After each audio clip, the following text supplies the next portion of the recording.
सुशील कुमार जी पूछते हैं, नाड़ी शोधन कौन से स्वर से शुरू करना चाहिए? ये निर्भर करता है कि हमारी प्रकृति कैसी है। वात, पित्त और कफ का संतुलन ही पूर्ण स्वास्थ्य का परिचायक है। ये वात क्या है? यानी गैस है। गैसों के बल पर ही आँख देखती है, कान सुनते हैं, नासिका गंध सुगंध दुर्गंध बताती है, जीवा स्वाद बताती है, वाणी का उद्गम करती है, त्वचा मौसम का एहसास कराती है। ये सारा गैसों का ही खेल है। तो इसको थोड़ा विस्तार से समझते हैं। वात दोष क्या है? यानी जब गैस बढ़ जाती है तो वो तरह तरह से निकलती है शरीर से। पित्त यानी जठराग्नि, यानी गर्मी बढ़ जाती है। और कफ क्या है? यानी जैसे जुकाम बना रहता है। तो इन तीनों के स्वरूप से ही हमें तय करना होता है कि कौन से स्वर से हमें शुरुआत करना है। आइए थोड़ा प्रैक्टिकल करते हैं। जैसे जिसे वात दोष है उन्हें सूर्य नाड़ी से, फिर मैं याद दिलाऊंगा, मैं सेल्फी मोड पर हूं, आपको मेरा दृश्य उल्टा दिखेगा, ठीक है?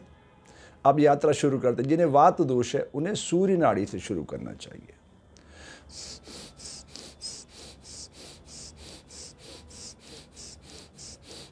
ये मैंने 10 बार किया।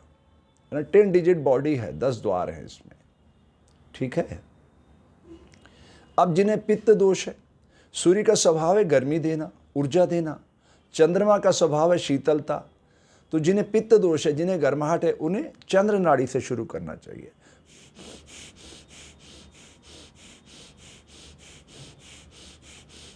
ये 10 डिजिट बॉडी है, 10 बार किया मैंने। और जिन्हें कफ दोष है उन्हें सामान्य इस तरह से,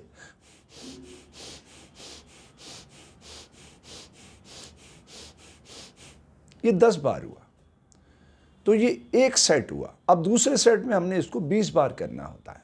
जिन्हें वात दोष है वो सूर्य नाड़ी से शुरू करें, जिन्हें पित्त दोष है वो चंद्र नाड़ी से शुरू करें, और जिन्हें कफ दोष है वो दोनों नाड़ियों से शुरू करें। जहाँ से जाता जाने दो, उसमें फिर अवरोध पैदा नहीं करना है, ठीक है? अब प्रश्न उभरता है कि भाई आँख खुली रखें या बंद रखें। देखिए, खुली आँख से बाहर का दृश्य भी हमें सारी चीज़ों को दिखाता, तो ब्रेन उसके बारे में फिर मन तक उसको लेके जाता है, मन फिर सोचने लग जाता है, फिर ब्रेन उसमें सॉल्यूशन ढूंढने लगता है बाहर की चीज़ों में। तो बाहर की यात्रा तो है नहीं, योग तो भीतर की यात्रा है। इसलिए मैं कहता हूँ योग इज़ 1 to 1। हर शरीर की प्रकृति अलग अलग है, इसके भीतर इंजीनियर डॉक्टर बैठे हैं, उनसे हमें जुड़ना होता है। योग प्रकृति की दिव्यता से जुड़ने की कला का नाम है। योग कोई चिकित्सा विज्ञान नहीं, ये भ्रम है। मेरी उंगली कट जाए तो मुझे सर्जन के पास जाना ही पड़ेगा, मेरे पास कोई आसन प्राणायाम नहीं है। तो योग एक कला है जिसके जरिए आप बीमारियों को आने से रोक सकते हैं। बहुत हद तक अपने जीवन को संतुलित बना के आप बहुत हद तक बीमारियों से बाहर भी निकल सकते हैं। ये डिपेंड करता है कि आपका विश्वास कितना इन चीज़ों में, ठीक है? तो अब जिन्हें वात दोष है उन्हें क्या करना चाहिए? एक पूरा सेट कैसे बनेगा? मान लो 10 बार किया, फिर 20 बार, फिर 30 बार, फिर 40 बार, तो पूर्णांक कितना है? 100। तो इस तरह से हमें धीरे धीरे बढ़ाना होता है। चलिए, जिन्हें वात दोष है उन्हें कैसे उसको कंट्रोल करना चाहिए।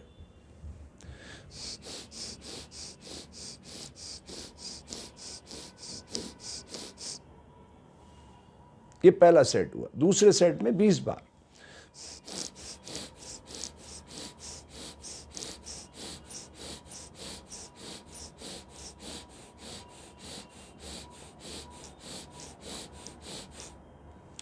अब अगर आपका शरीर सहयोग कर रहा है तो 30 बार।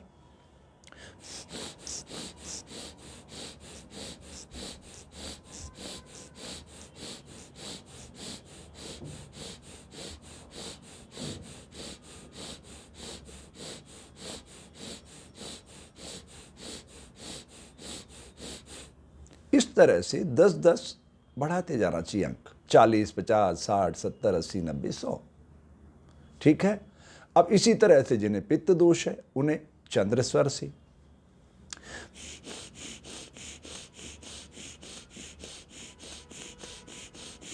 ये 10 बार हुआ। अब अगर आपका शरीर सपोर्ट कर रहा है तो 20 बार करिए।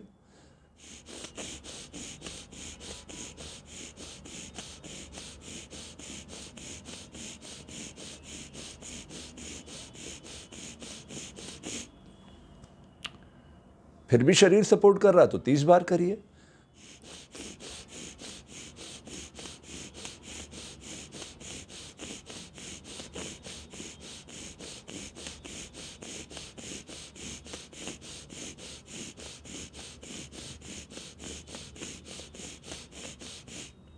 तो इस तरह से बढ़ते हुए क्रम में 100 तक पहुंचना है। पर मैं ये नहीं कह रहा कि आज ही कर लीजिए। हर शरीर की क्षमता अलग अलग होती है। योग कोई प्रतिस्पर्धा का विषय नहीं है, आत्मावलोकन का विषय है। जितना आप आंख बंद करके करेंगे, भीतर आप तेजी से उतरने लगेंगे। अब जिन्हें कफ दोष है,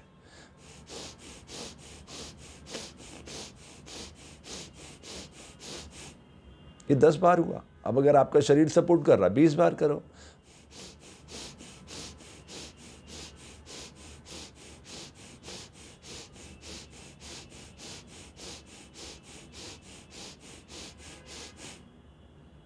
शरीर सपोर्ट कर रहा है, 30 बार करो।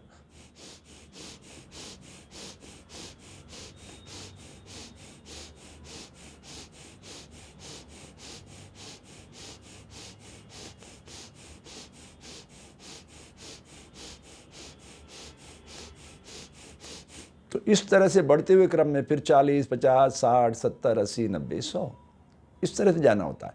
तो मेरी दृष्टि में 100 पे पूर्ण एक सेट हो जाता है।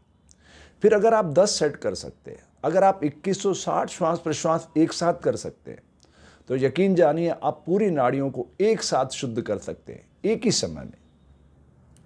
लेकिन मैं ये नहीं कहता कि 2160 आज ही कर लीजिए आप। देखिए, हर शरीर प्रकृति ने अलग तरह से बनाया, हमें उसको पढ़ना होता है। ठीक है, तो अपनी यात्रा आपको खुद ही करना होगी। टेक्निक मैं बता सकता हूँ, लेकिन यात्रा तो आपको ही करना होगी। अब मैं 108 के सेट तीनों करके बताऊंगा। यानी जिन्हें वात दोष है वो सूर्य नाड़ी से, जिन्हें पित्त दोष है वो चंद्र नाड़ी से, और जिन्हें कफ दोष है वो दोनों है ना सुषुम्ना नाड़ी से नाड़ी का शोधन करेंगे। और सबसे बड़ी चीज़, अपनी श्रद्धा और विश्वास को यहाँ पे स्थापित करेंगे कि मैं इन नाड़ियों को शुद्ध कर रहा हूँ। नाड़ियाँ साफ हो रही है, प्रश्वास करते हुए सारी गंदगी बाहर जा रही है, श्वास लेते हुए प्रकृति मुझे नई ऊर्जा प्रदान कर रही है। ऐसा सोचना होगा, क्योंकि जो मन सोचेगा वही बुद्धि के पास लेके जाएगा। बुद्धि फिर उसको रिफाइन करके उसका सॉल्यूशन खोजेगी, फिर वो चित्त के पास ले जाएगी, सबकॉन्शियस माइंड के पास ले जाएगी, जिसके पास सारा डाटा प्रोग्रामिंग है हमारा। वो कभी नहीं भूलता है, वो एक डॉट की भी भूल बर्दाश्त नहीं करता। अवचेतन मन बहुत शक्तिशाली है, उस पर हमें काम करना है। और अवचेतन मन हमें अहंकार के पास लेके जाता है, जिसके कारण हम काम करते हैं। कोई भी मनुष्य एक क्षण बिना काम के नहीं रह सकता, बात को समझिएगा। तो अहंकार को सेवा में बदलते ही योग फलित होने लगता है।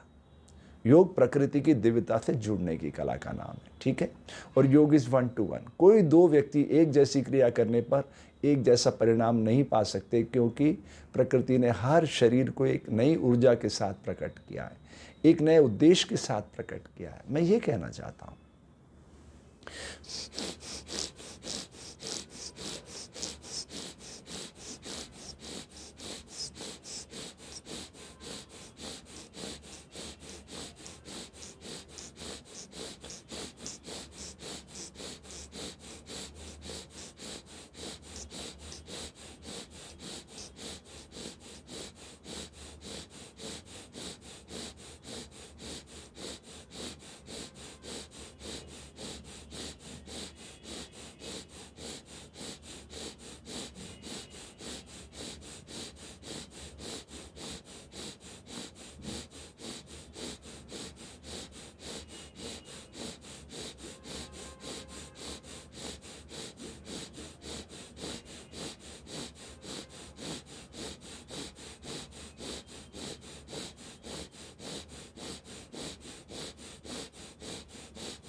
तो इस तरह से एक सेट हुआ।